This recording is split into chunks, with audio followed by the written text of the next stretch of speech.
अस्सलामुअलैकुम, नमस्ते, सत श्री अकाल। कैसे हैं आप लोग? उम्मीद करती हूँ ठीक होंगे, खुश होंगे। मैं हज़ीका अली और मेरे साथ हैं तारिक नियाज़ी। अस्सलामुअलैकुम, नमस्ते, सत श्री अकाल। उम्मीद करता हूँ ठीक होंगे, खुश होंगे। दोस्तों जहाँ रहें खुश रहें, माँ बाप का ख्याल करें क्योंकि माँ बाप तो सभी कुछ है। आज की हमारी वीडियो है डॉक्टर विकास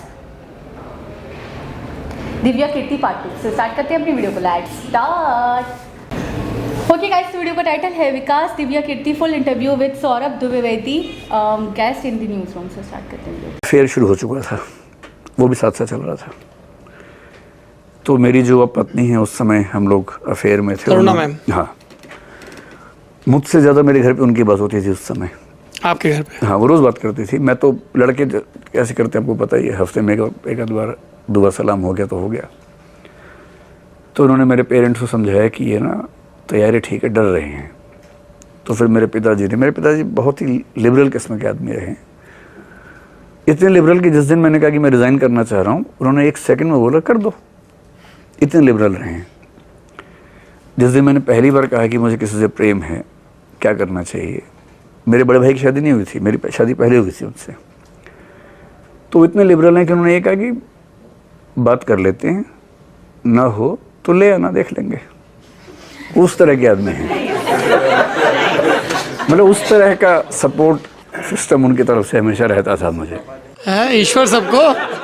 हाँ, क्या कह रहे हैं विनोद जी? मैं कह रहा था कि ईश्वर सबको आपके जैसे पापा थे। मेरे आप जैसे नहीं, मेरे दर्शक पापा समझ जैसे गए होंगे कि अभिनव जी भी तमाम विघ्न बाधाओं से घिरे हैं। दर्द बाहर आया है जी।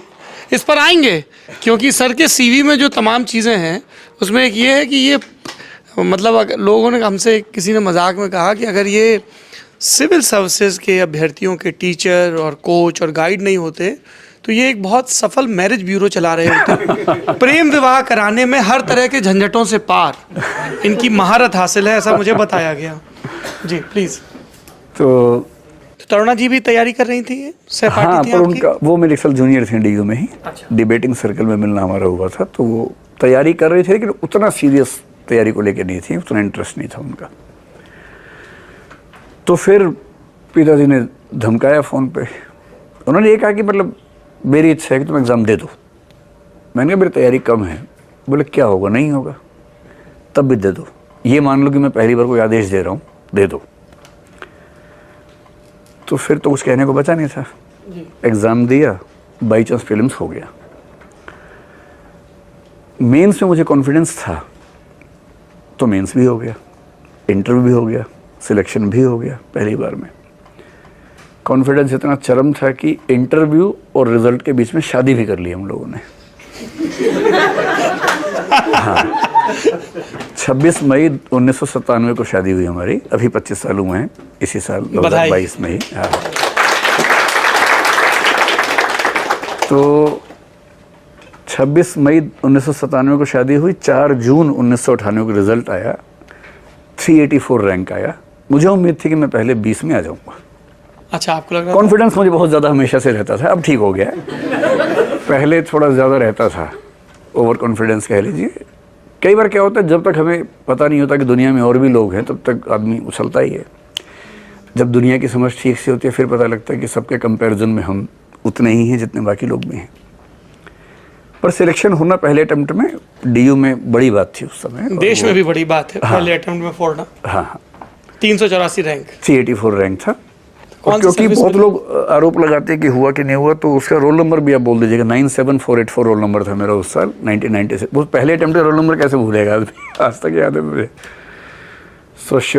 पीपल गूगल अबाउट इट, मतलब जो हमारे पास ये पोथी रखी है रिसर्च की, उधर भी गूगल पे जो अधिकांश बातें हैं वो गलत हैं।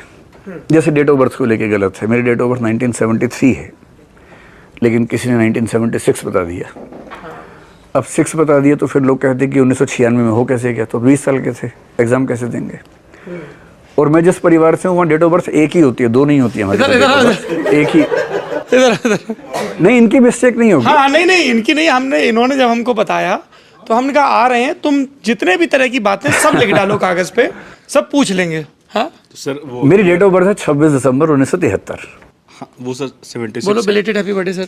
बिलेटेड सर वो 76 है उस और उसी नहीं हिसाब है नहीं 73 है। से हर जगह जहाँ भी है। इंटरनेट पर। मुझे नहीं पता क्यों ऐसी भ्रांति पापा फैली। मम्मी आपके प्रोफेसर बताया जाता वो भी है। झूठ अरे वो इस भी वक्त झूठ। अभी इतनी सफाई नहीं देनी।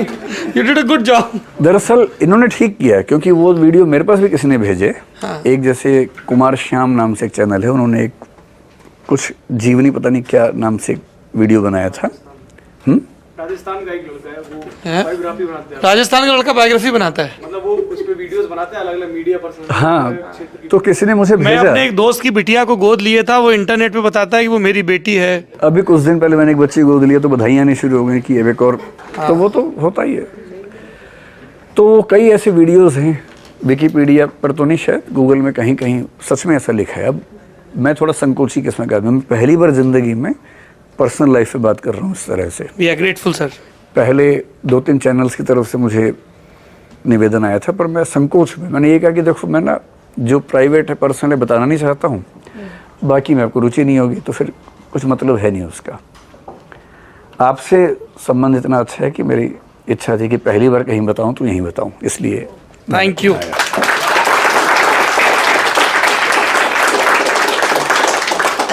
सौरभ और मैं पुराने परिचित हैं, लेकिन ऐसे नहीं जैसे कल शायद किसी ने बोला कि अब कॉलेज लाइफ में आप दोनों कैसे थे बताइए, तो हम कभी कॉलेज फ्रेंड्स नहीं रहे। हम लोग कभी, और मेरे ख्याल से हमारी ये जिंदगी में 5वीं मुलाकात है, 4-5वीं मुलाकात जी, है। हम इतना ही।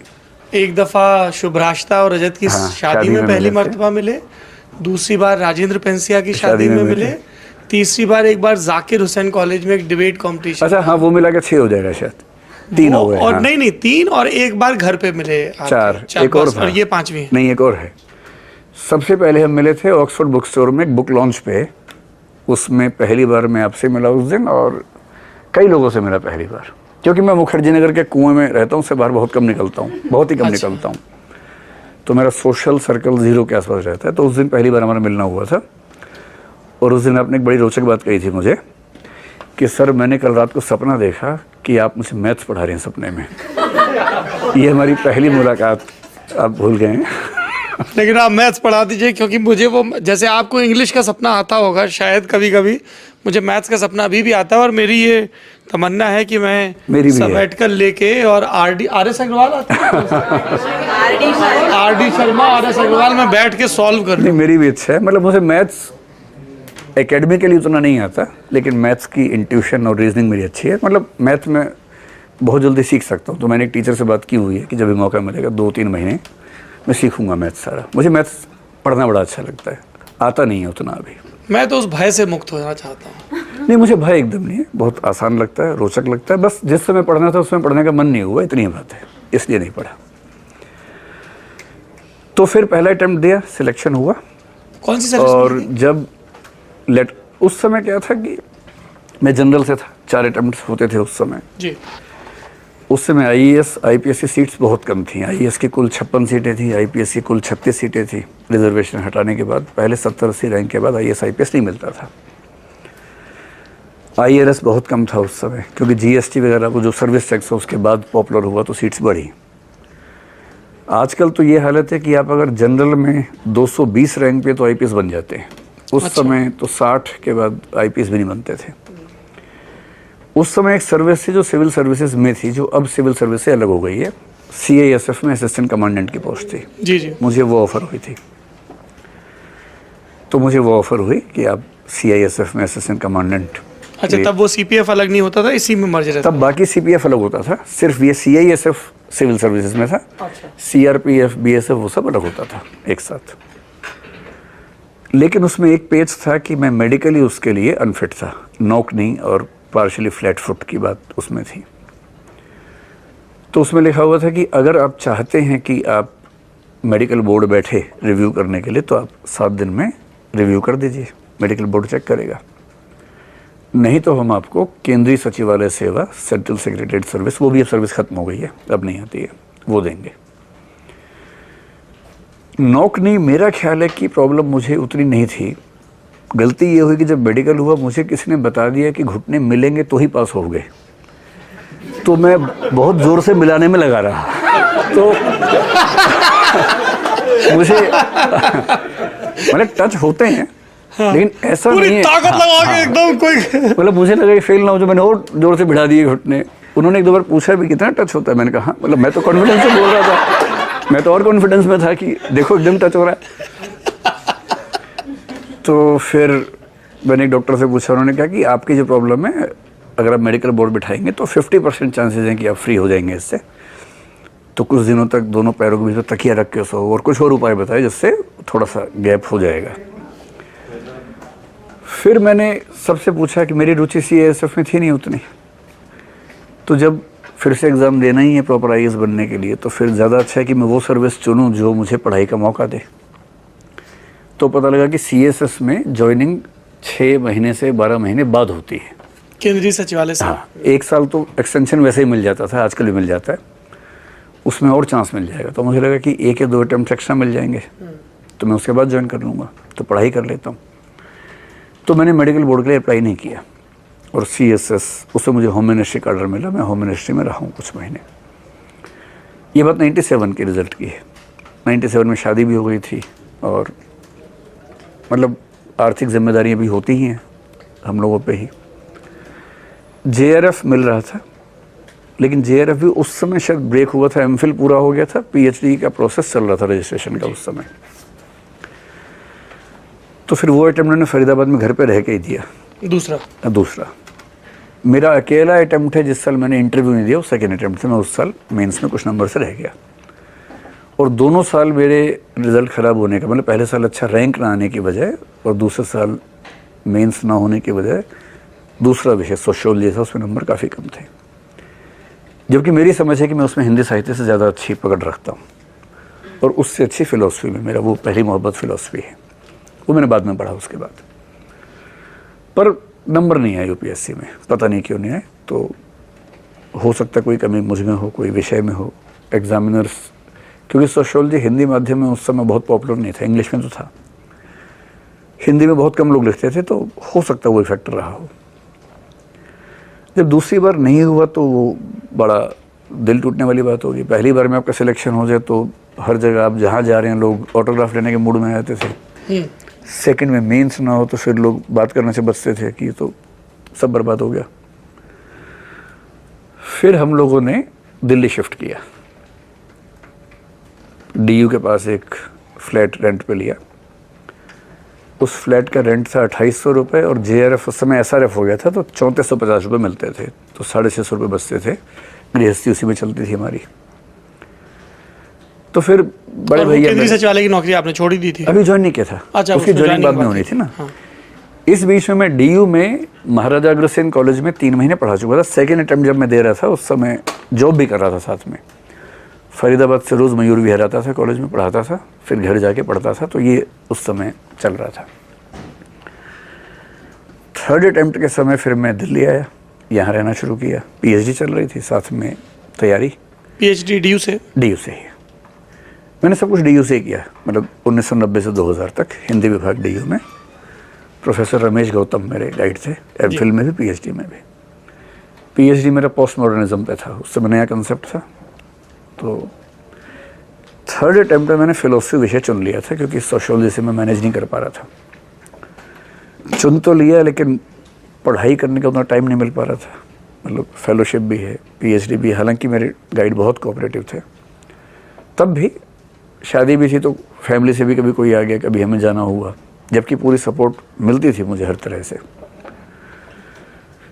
तो तीसरी बार में भी मैं इंटरव्यू दिया लेकिन सिलेक्शन नहीं हो पाया।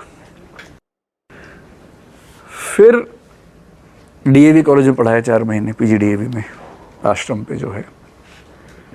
तब तक इस नौकरी की ज्वाइनिंग का समय आ गया। 99 में ज्वाइनिंग का समय आया। मैं मन बना चुका था कि मैं नौकरी नहीं करूँगा ये वाली, सिविल सर्विसेज वाली। मेरी बात से मेरे घर में सब सहमत भी थे, पत्नी भी, पिता भी, जबकि मैं सब बेरोजगार था, ऐसा कुछ नहीं था मेरे हाथ में, लेकिन तब भी वो सब सहमत थे कि वही करो जो करने का मन हो, ज़बरदस्ती क्यों नौकरी करो। और मैं सिविल सर्विसेज को लेके ऐसा आग्रह था भी नहीं। हरियाणा में मैं जहाँ था वहाँ कोई ऐसा शौक भी नहीं था, मतलब बिहार उत्तर प्रदेश में जो एक शौक होता है सिविल सेवाओं का, वो हमारे राज्य में नहीं था। तो मैं तो समझाना पड़ता था आधे घंटे में कि मैंने क्या कर लिया है। लोग समझते ही नहीं थे क्या कर लिया है, बड़ी मुश्किल से समझाते थे कि ऐसा ऐसा हुआ है। तो मैंने सबको मना लिया कि मैं ज्वाइन नहीं करूँगा। सब मान गया, ठीक है ज्वाइन मत करो। जिस दिन ज्वाइन करना था उस दिन मैं नहीं गया ज्वाइन करने के लिए। ये बात मेरे ख्याल से 1 जून 1999 की है। सब सहमति थी। मैं पीएचडी पे काम कर रहा था, थीसिस लिख रहा था अपना उस समय, क्योंकि पीएचडी मेरा 97 में शुरू हुआ था। जिस दिन 2 साल हुए मैंने उसी दिन सबमिट कर दिया था, ठीक 2 साल होते ही। तो मैं उस समय पीएचडी थीसिस पे काम कर रहा था अपना। मेरा एक दोस्त है, IRTS है, उसी साल सिलेक्ट हुआ था, मतलब मेरे से अगले साल, और उसने ज्वाइन किया था। IRTS रेलवे ट्रैफिक सर्विस है, नहीं वो रेलवे की काफ़ी अच्छी सर्विस है। अब शाम को वो घर पे आया बधाई देने के लिए कि उसको लगा मैंने ज्वाइन कर लिया होगा, मैंने नहीं किया था। तो उसने मेरे घर में सबको, पत्नी को, मेरे पिताजी को, मेरी मदर इन लॉ थी, उनको सबको ये समझा दिया कि ये गधा है, आपको पता नहीं है इसने क्या छोड़ दिया है। आप तो समझदार लोग लग रहे हो सब लोग, कुछ तो सोचा होता। तो शाम को जब मैं घर आया तो घर में कोहराम मचा हुआ था, और उन सबको लगा कि इतना बड़ा फैसला कर लिया पागलों की तरह। तो जब मुझे लगा कि वो सब बहुत दबाव में है, अरे मुझे कॉन्फिडेंस था कि मैं कुछ ना कुछ ज़िंदगी में कर लूँगा, ऐसी चिंता मुझे थी नहीं। ये था कि मैं कुछ ना कुछ कर लूँगा, इतना भरोसा था। और एक अटेम्प्ट बचा ही हुआ था, अटेम्प्ट तो है ही कम से कम, उसी में कुछ शायद हो जाए। पर घर वाले भी देख रहे थे कि 3 हो गए हैं, पहले में सिलेक्शन हुआ, उसके बाद से सिलेक्शन तो नहीं हुआ था, सीट्स कम होती जा रही थी। वाजपेयी जी की सरकार जब आई थी, सीट 700 से कम होते होते अंत में 300, 285 पे आ गई थी कुल। That's it? यस। और अभी कितनी होती है? इस साल 1000 है, 2022 में 1000 हैं, 21 में 800 कुछ थी, तो 800, 900, इस साल 1000 आई हैं सीटें बहुत दिन बाद। अभी तो क्या है ना कि IAS की सीटें 180 हैं, IPS की 200 हैं, IRS की आमतौर पे दोनों मिला के 200 हो जाती हैं। तो 600 सर्विसेज हैं जो IAS, IPS, IRS की हैं। उस समय कुल 300 सीटें थीं, जिनमें से IAS की जनरल की 28 सीटें थीं, IPS की 18 थी। तो पहले 60 रैंक में सब खत्म हो जाता था उस समय, जनरल में स्पेशली। मैं जनरल से था उस समय, मतलब अभी भी हूँ। तो पहले 50 रैंक में नहीं आए तो फिर कोई मतलब था भी नहीं हमारे लिए उस चीज़ का। तो 98 आ गया, तो 98 में तीसरा अटेम्प्ट दिया, नहीं हुआ। इस बीच में DAV कॉलेज में पढ़ाया था 4 महीने एडहॉक बेसिस पे। अब गृहस्थी भी चल रही है, खर्चे भी ज़्यादा हैं, इनकम है नहीं। तब मैंने अपने उस दोस्त पंकज दुबे, आप शायद जानते हैं उसको, पेंगुइन में उसने अच्छे नावल लिखे हैं 8-10, अभी फिल्म भी बना रहा है अपनी, वो उसके दबाव में, उसके कहने पे, आग्रह पे, वो डिबेटिंग में मेरा जूनियर था, उसके आग्रह पर हिंदी साहित्य पढ़ाया पहली बार 12 बच्चों को। 98 की बात है, अटेम्प्ट के एकदम बाद। अच्छा, पंकज भी तैयारी कर रहे थे तो हाँ, उनका आपसे पढ़ेंगे? तैयारी कर रहे थे। डिबेटिंग मेरी चलती थी, लेकिन MPhil में आने के बाद डिबेटिंग बंद हो गई, क्योंकि मतलब उस समय कहना अच्छा नहीं लगता, लेकिन जब मैं जाता था प्राइज़ मिल जाते थे। तो एक प्रसिद्ध कॉलेज ने एक रूल बना दिया कि MPhil वाले अलाउड नहीं है। तो मतलब वो हमारी रोजी रोटी पे लात मारने वाली बात थी पूरी तरह से। तो उसके बाद वो भी चारा ख़त्म हो गया। तो JRF था, जो जनरली मैं अपने ऊपर खर्च नहीं करता था, फैमिली को देता था। खुद डिबेटिंग विबेटिंग कुछ ना कुछ करके मैनेज हो जाता था। तो हिंदी साहित्य पढ़ाया, 12 बच्चे थे, 12.5 मान लीजिए, एक बच्चा आधे बैच के बाद आ गया था। 2000 रुपये फीस थी, कुल फीस 25,000 रुपये आई, और मेरी कुल उधारें उस समय करीब 40,000 की थी, तो मैंने 25,000 तो चुका दिया। फिर एक बैच और पढ़ाया, उस बैच में करीब 35 बच्चे आ गए, तो मेरी सारी उधारें चुक गई उससे। इतना ही चुकाना था मुझे, कोई खास शौक था नहीं उसके अलावा। और कहाँ पढ़ाते थे? किसी घर? संकल्प में ही, संकल्प में पढ़ाते? क्रिश्चियन कॉलोनी DU में जो है हॉस्टल, सबसे पहला हॉस्टल यहाँ पर बना था। पहले पीतमपुरा में संकल्प हॉस्टल में ही था 90 में। भिवानी में मैं जिस स्कूल में था वहीं से संकल्प शुरू हुआ था, उसी स्कूल से शुरू अच्छा। हुआ था। हाँ, फिर वो हॉस्टल पीतमपुरा से मॉडल टाउन गया, मॉडल टाउन से DU में आया। मैं हर हॉस्टल में साथ गया, बीच में। तो वहाँ अलाउ करते हैं क्या संकल्प में कि आप ऐसे? पहली बार, क्योंकि वो सिविल सर्विसेज के लिए होता ही, तो मैंने परमिशन मांगी थी, तो मुझे परमिशन मिल गई थी। एक हॉल था, मैं वहीं पढ़ाता था बच्चों को। अब तो क्लासेस होती हैं उनकी उसके बाद से। अच्छा। कई विषयों की क्लासेस होती हैं। वो पहली बार शायद तभी शुरू हुआ था। कुछ लोग GS पढ़ा रहे थे, मैं हिंदी पढ़ा रहा था। तो 98 में हिंदी पढ़ा है, 99 के शुरुआत में दूसरा बैच हो गया, तो 99 में ही जून में ज्वाइनिंग आई, तो फिर मैंने ज्वाइन कर लिया सर्विस को। ये 2 तारीख को ज्वाइन किया, 1 को नहीं ज्वाइन किया। ये कह के ज्वाइन किया मैं 6 महीने में इस्तीफ़ा दूंगा, आप लोगों से हाँ बुलवा के इस्तीफ़ा दूंगा। आज आप लोगों ने दगा दे दिया, लेकिन 6 महीने में आप कन्विंस हो जाएंगे मुझसे। तो फिर होम मिनिस्ट्री फ़ोन किया मैंने उसी रात को, जो हमारे अंडर सेक्रेटरी थे जिनका लेटर आया था मेरे पास ज्वाइनिंग के लिए। उनको बताया, मेरी पत्नी ने बताया कि बहुत बड़ी गलती कर दी उन्होंने, आज आ नहीं पाए, तो कुछ रास्ता है। तो बोले क्या दिक्कत है, कल आ जाइए, उसमें क्या फ़र्क पड़ता है। मतलब क्या होगा, सीनियरिटी एक दिन कम हो जाएगी। इतना ही है कि मैं अपने बैच में सबसे यंग था, तो मैं अपने बैच में शायद सबसे जूनियर हो गया उस वजह से, लेकिन ज्वाइनिंग तो हो ही जाएगी। तो नेक्स्ट डे मैंने ज्वाइन किया, फिर कुछ दिन ट्रेनिंग हुई। उसकी ट्रेनिंग दिल्ली में ही होती है, मसूरी में नहीं आती है, दिल्ली में ही ट्रेनिंग हुई हमारी। ISTM एक इंस्टीट्यूशन है IIT और JNU के बीच में, शायद आपने देखा होगा, JNU ओल्ड कैंपस के एकदम जी जी, बेसरा एग्जाम में। हाँ, वहाँ ट्रेनिंग हुई करीब 3-4 महीने की। फिर होम मिनिस्ट्री मुझे मिला। होम मिनिस्ट्री में जॉइंट सेक्रेटरी ने पहली मीटिंग में पूछा कि आप लोग क्या सोचते हैं। तो मैंने कहा सर अगर संभव तो राजभाषा विभाग दे दीजिए मुझे, मैं हिंदी में PhD कर रहा हूँ, तो हिंदी भाषा को लेके जो काम है हो सकता है मैं कुछ ज़्यादा कंट्रीब्यूट कर पाऊँ। ये कहने के 2 पर्पस थे, बहुत ईमानदार से। एक तो ये था कि हिंदी भाषा तो सुकून रहेगा, दूसरा ये भी कि वहाँ मैं शायद पढ़ने के लिए समय निकाल पाऊँ, क्योंकि एक अटेम्प्ट बचा हुआ था मेरा। और अगर इंटरनल सिक्योरिटी में चला जाता है, किसी और विंग में जाता, मान लीजिए नक्सलवाद वाला विंग मिल जाता, उसमें फिर मूवमेंट और 24 घंटे की चौकसी बहुत ज़्यादा होती है वहाँ पर।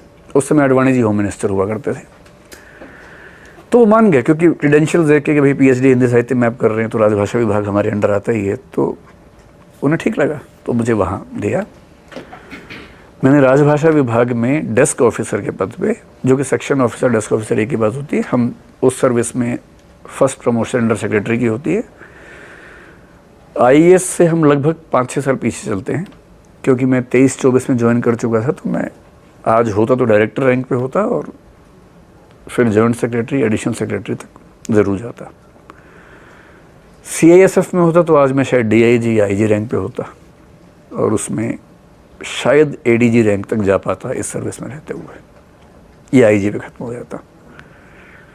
तो नौकरी की 4-5 महीने 6 महीने, फिर रिज़ाइन कर दिया सबको सहमत करके। और रिज़ाइन भी किस दिन किया, शिवाजी कॉलेज में एक वैकेंसी निकली हिंदी के अध्यापक की। मुझे लगा इससे अच्छा मौका नहीं मिलेगा।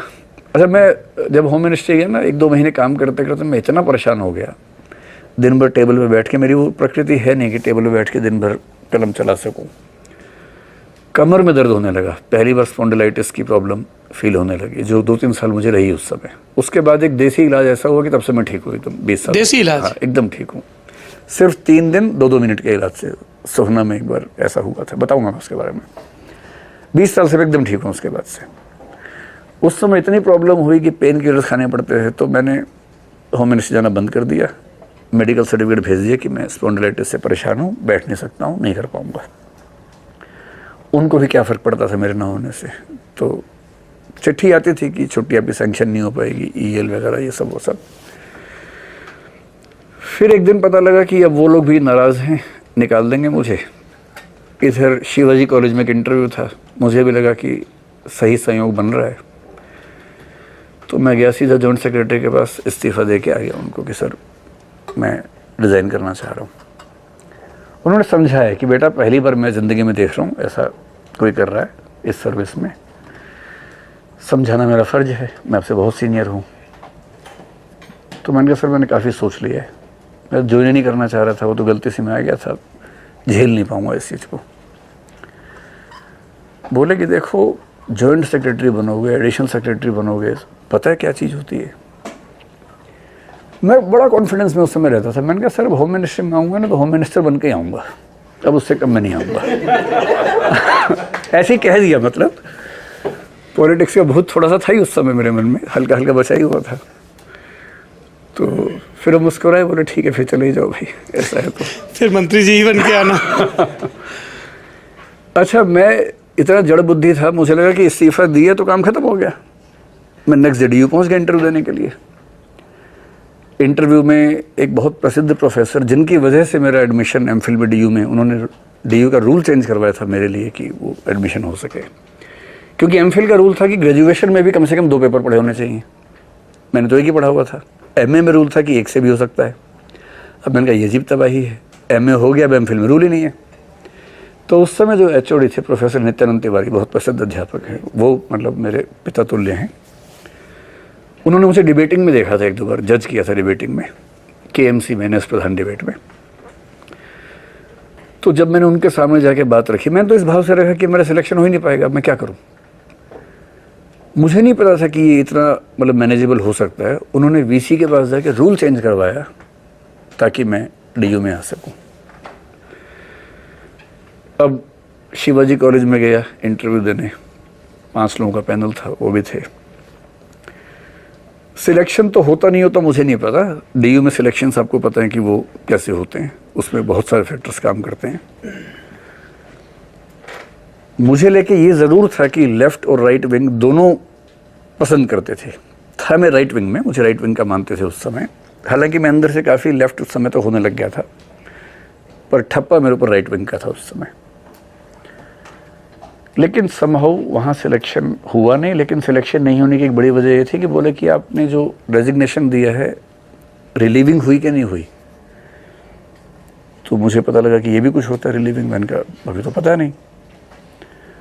सरकार ने रिलीव किया मुझे लगभग 18-20 महीने बाद, 2001 में रिलीव किया, 2001 के भी एंड में, दिसंबर में रिलीव किया। तो वो जो 20 महीने की बेरोजगारी थी उसका रिजल्ट दृष्टि है। कुछ आ रहा ही नहीं था। एक नौकरी से आप इस्तीफा दे के आ गए, यहाँ ज्वाइन ही नहीं कर सकते, अब करें क्या। अनुभव एक ही बचा हुआ था कि 2 बार पढ़ा चुका था, तो उसी पूंजी के भरोसे मुझे लगा प्रयोग करके देखते। घर में सब में दबाव भी उस समय था कि रिज़ाइन भी कर दिया और यहाँ हो नहीं सकता अभी। तो फिर हमने कुर्सियाँ वुर्सी किराए पे ली, पैसे थे ही नहीं, स्टार्टअप कैसे करें, पूंजी तो हो। तो कुल खर्चा हमने उस समय शायद 15-20 हज़ार रुपये किया, उधार लेके सबसे दोस्तों से। कुर्सियाँ किराए पे मंगवाई गई, एक फ्लैट किराए पे लिया, वहाँ क्लासरूम बनाया गया। ये भरोसा मुझे था कि मैं मैनेज कर लूँगा। हिंदी पढ़ा रहे थे? हिंदी, शुरुआत हिंदी से ही की। हिंदी पढ़ाया, ठीक पढ़ाया। 12-13 बच्चे आ गए थे पहले बैच में उसमें। और इसी बीच में UPSC का सिलेबस चेंज हो गया 2000 में। सिलेबस चेंज होना एक बहुत बड़ी अपॉर्चुनिटी होती है, मेहनत कोई करना चाहे तो मैंने फिर 3-4 महीने तपस्या की ठीक से नए पाठ्यक्रम पे। फिर वो पढ़ाया तो फिर पीछे मुड़ने की ज़रूरत कभी नहीं पड़ी। फिर फ़िलासफ़ी शुरू किया। फ़िलासफ़ी मैंने UPSC में 2 जी जनाब, ये था पार्ट 2 जिसमें मज़ीद इन्होंने अपनी लाइफ के बारे में अच्छा, अभी तक लाइफ के बारे में ही सब कुछ चल रहा है। बिल्कुल ऐसा ही है। और मतलब है कि किस किस स्टेज से गुजरे, किस किस तरह से एग्ज़ाम दिए, किस तरीके से। अच्छा एक बात, मतलब वीडियो बहुत लंबी है तो हम बहुत लंबा बोलेंगे तो बहुत ही लंबा मामला हो जाएगा, लंबी हो जाएगी वीडियो। तो मुझे ऐसा लग रहा है कि अगर बहुत ही गहराई से बारीक बीनी से देखा जाए कि ये जो बता नहीं पा रहे, या उस टाइम पे इनके दिल और दिमाग में जो चल रहा था इस वक्त ये तो अपनी बता रहे हैं कहानी। अब तो भी अपनी लाइफ के बारे में बता। लेकिन मुझे ऐसा लग रहा है कि इनके दिल दिमाग में कहीं कुछ ना कुछ चल रहा था, या इन्हें मैं कुछ ना कुछ करूँगा, मतलब एक, और मैं इसके लिए नहीं हूँ। मतलब कमाल है यार ये। अच्छा मैं एक चीज़ और, इतनी बड़ी जॉब। मैं एक चीज़ और भी देख रही हूँ कि कुदरत, मुझे ऐसा लगता है हालात पैदा करती है। बिल्कुल ऐसा ठीक ही है, है। जिस ट्रैक पे लाना है ना कुदरत को ऑफ करने, अब वो 10 ट्रैक्स हैं आपके सामने, लेकिन वो भी ब्लॉक हो जाएगा, वो 9 के 9 ट्रैक्स ब्लॉक कर देगी। और जिस ट्रैक पे आपको चलाना है या जिसके लिए आपको चुना है, जैसे ये टीचर बनने वाले थे, तो वो टीचर वाले रास्ते पे कैसे लेकर आए कि 18 महीने के बाद रिलीफ मिला, कहीं और ज्वाइनिंग होते होते रह गई। उसके बाद इन्होंने बोला अब क्या करूँ, फिर चेयर्स इन्होंने उधार पे ली, कुर्सियाँ उधार पे ली, पूरा सेटअप किया और फिर वो पढ़ाना स्टार्ट किया। तो ये वो शुरुआत थी। इसमें कोई शक नहीं है कि जब जो हमारे साथ घटनाएं घट रही होती हैं तो हमें उस वक्त वो शायद मुश्किलात लगती हैं, लेकिन उसके पीछे लॉजिक होता है। असल में होता है क्या है कि वो एक तरह से एक पानी है। पानी किसी गली में किसी सड़क पे डाल दो तो पानी यहाँ से नहीं, फिर वहाँ से, फिर यूँ, फिर तो पानी अपने रास्ते बना रहा होता है। लेकिन वो जो टर्न कर रहा होता है तो आगे से उसका कोई रास्ता होता है, फिर उस वहाँ से टर्न करता है।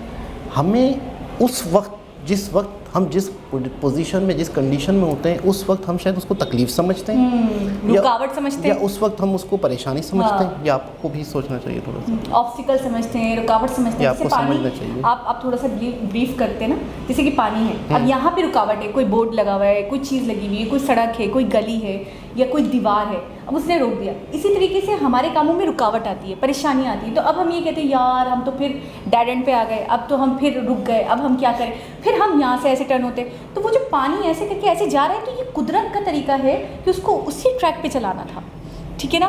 तो इससे हमें सीखना चाहिए कि मुश्किलात, रुकावटें, परेशानियाँ जो आती हैं, तो कुदरत हमें किसी अपनी मंजिल की तरफ ले जाने के लिए, अपने सही रास्ते की तरफ ले जाने के लिए रोकती है। अच्छा, एक और चीज़ होता है अपना सही रास्ता, थोड़ा सा और इसको ब्रीफ करते हैं। करोड़ों लोगों की भलाई का रास्ता, हज़ारों लोगों को आपसे जोड़ना होता है कहीं पर, या किसी का कोई ना कोई बेनिफिट जुड़ा हुआ होता है।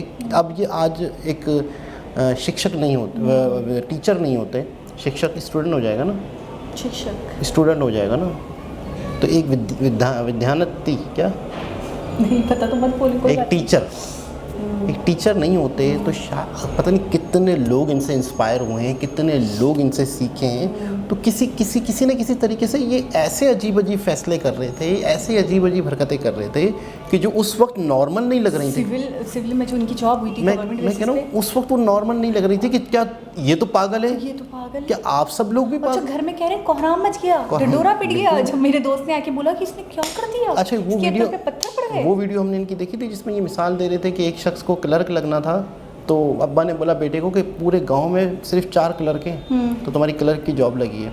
तो बेटे ने कहा नहीं, मुझे क्लर्क नहीं लगना। ये हमने वीडियो देखी इनकी। तो उन्होंने कहा कि अब एक और एग्ज़ाम आया और एक और जॉब आई, तो वो जॉब उन्होंने की, फिर और आगे कोई जॉब की, फिर एग्रीकल्चर में वो गए, एग्रीकल्चर में गए थे। तो वही वाली मिसाल इनके ऊपर, इसका मतलब है कि इनकी अपनी लाइफ उस मिसाल से बड़ी जुड़ रही थी। अच्छा, लेकिन एक चीज़ है जो हमें सोचना चाहिए, और मैंने इस वीडियो से ढूंढ कर निकाल ली, यार शादी बड़ी जल्दी कर ली। शादी सही टाइम पे की? नहीं, हम लोग नॉर्मली देखते हैं, नहीं अभी सेटल्ड नहीं थे, अभी कुछ नहीं किया था, ठीक है। हम अक्सर देखते हैं, बड़े बड़े हमने देखे हैं, संदीप महेश्वरी वगैरह के शो में भी हम देखते हैं अक्सर, तो जो भी लोग होते हैं वो सेटल्ड होने के बाद अक्सर बता रहे थे हमने शादी करी, या उसके बाद ऐसे मामला हुए। लेकिन मैंने ये देखा कि इनकी लाइफ में वो आई, कुछ अरसे इनका रिलेशनशिप चला और उसके बाद ही इन्होंने शादी कर दी, चाहे जबकि ये अपने पाँव पे खड़े नहीं थे, जबकि ये उस वक्त स्टेबल नहीं थे। और फिर कह रहे खर्चे भी बढ़ गए थे, चीज़ें भी बढ़ गई थी, और मेरे पास में बेरोजगार था, मेरे पास कोई जॉब ही नहीं था। अच्छा, अब्बू ऐसे दोस्तों की तरह थे, देख लेते हैं, कर लो। अब्बू से बोला लड़की से शादी करनी है, पसंद है, बातचीत, बोला कर लेते, बात क्या है। बोला मतलब मसला ही नहीं है इस मामले में। बोला लिबरल टाइप के हमारी फैमिली थी और अब्बू का बड़ा सपोर्ट था। लेकिन इनका बाकी एक बहुत ज़बरदस्त मतलब पार्ट 2 मज़ीद आगे क्या क्या बातें होती हैं, क्या डिस्कस होती है, मुझे इंतज़ार है। मुझे अच्छा एक ये जुमला बोलते हैं वो बड़ा इंटरेस्टिंग है, कुछ ना कुछ करो तो कुछ नहीं होगा तो तजुर्बा मिलेगा। मतलब तो पोइट्री टाइप बोलते हैं वो, एग्जैक्टली। तो मैंने तो मफहूम पकड़ा, मैंने तो उसका मफहूम पकड़ा था। चले बहुत बेइज्जती हो गई है आजकल, बहुत। आप भी करते हैं अपना टाइम, ऐसी बात नहीं है। वो 5,000 रुपये चाहिए, 500 रुपये में तो मुंबई घूम लेंगे, लेकिन 5,000 रुपये खाने के लिए चाहिए होंगे, 10,000 रुपये। वो उस वक्त मैंने कुछ बोला था, अभी आपका टाइम, वो पुरानी बात है। खैर बहरहाल बहुत अच्छा लगा, और इंतज़ार मुझे उस चीज़ का है, उस घड़ी का है जब लोगों के सवालात आएंगे और कह रहे हैं कि इनका ज़्यादा इन्फ्लुएंस या इनका ज़्यादा बातचीत करना या इनका ज़्यादा वीडियोज़ वगैरह जो हैं वो शादी ब्याह, लड़कियां लड़के जो आपस के मामलात होते हैं उस पर इनका ज़्यादा है। अच्छा, कह रहे हैं अगर टीचर नहीं होते तो मैरिज ब्यूरो बहुत सफल तरीके से चला रहे होते। मुझे एक और चीज़ जाननी थी, लल्लन टॉप का जो लॉगो है, जो चैनल का इनके लॉगो है, तो वो टी तो समझ में आता है, उससे पहले क्या लिखा हुआ है, ऐसे ऐसे हार्ट टाइप का कुछ बना हुआ, वो आप लोग मुझे बताइएगा, क्या वो हिंदी का कोई वर्ड है या लफ्ज़ है, या हो सकता है खाली शेप हो। हाँ, नहीं तो शेप बिला वजह तो शेप नहीं होगा, वही लोगों में शेप हो सकता है ना, लोगों के साथ शेप भी तो बनाई जाती है ना एक। नहीं, वो बाहर से तो स्क्वायर टाइप का है। आप लोग मुझे बताइएगा कमेंट करके कि वो लल्लन टॉप में टी से पहले क्या बना हुआ है, वो मुझे बहुत इंटरेस्टिंग लगा था देखकर, काफ़ी अट्रैक्ट कर रहा था मुझे अपनी तरफ। लेकिन अगर हिंदी का कोई हुर्फ है या कोई लेटर है तो मुझे बताइएगा कि उसका मीन क्या है। लेकिन इनकी भी कमाल की बात है कि इन्हें, अच्छा एक तो इनको नॉलेज, एक इन्फॉर्मेशन, एक याददाश्त बहुत ज़्यादा, कि पहली मरतबा हम कहाँ मिले थे इन्हें याद है। ज्वाइनिंग कब थी? 1 जून 1996 को। डेट कमाल। कमाल कमाल, और मीठा, बहुत मीठा, बहुत स्वीट तरीके से प्यार से बोलते हैं। और मुझे ऐसा लगता है शायद कभी ये किसी को डांटते नहीं होंगे, मुझे ऐसा लगता है। इनकी शख्सियत, इनकी, हालांकि टीचर जो होते हैं वो तो बड़े सख्त किस्म के होने चाहिए, लेकिन मुझे ऐसा लगता है कि ये कभी शायद किसी पे गुस्सा तक नहीं करते होंगे, मुझे ऐसा लगता है। बहुत पोलाइट लगते हैं, बिल्कुल बहुत ऐसा ही humble है। लग रहे हैं। इनको देख के मुझे रेहान अल्लाह वाला याद आ जाते हैं, वो भी इसी तरह से धीमे तरीके से बात करते हैं। उनका मकसद मतलब गुर्बत ख़त्म करना, मतलब उनका भी अच्छा, उन्होंने एक असिस्टेंट रखा हुआ था, तो वो किसी से सख्त तरीके से बात कर लेते थे।